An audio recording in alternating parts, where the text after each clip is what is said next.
Now, as we saw in the Think Deeply essence course, the essence of a thing can be either an internal attribute or an external attribute.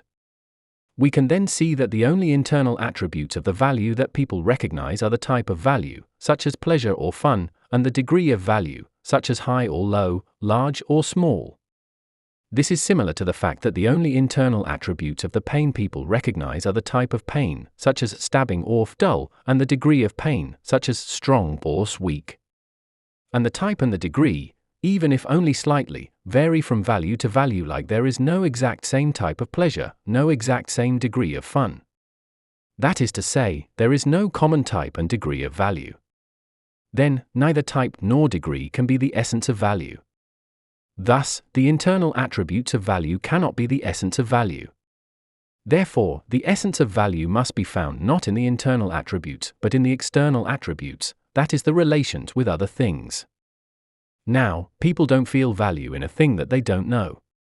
People also don't feel value in a thing that they knew but have forgotten, that is, a thing about which they have lost their memory.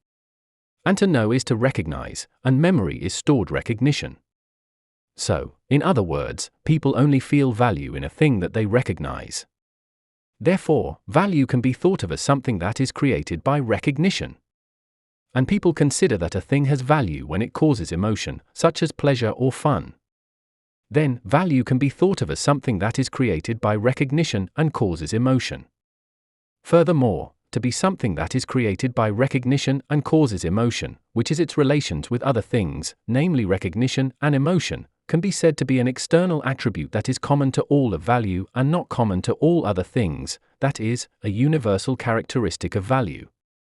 Therefore, it is not wrong to say that this is the essence of value, but we still don't know what is the something of something that is created by recognition and causes emotion. So, with the help of physics, let's try to figure out what value is, that is, something that is created by recognition and causes emotion. In physics, there has long been a pursuit of what is called the theory of everything, simply put, an explanation that everything can be applied to. The final conclusion seems to be yet to be made, but my interpretation of their findings so far is that the theory of everything is that everything is any of the attributes of the interaction between things.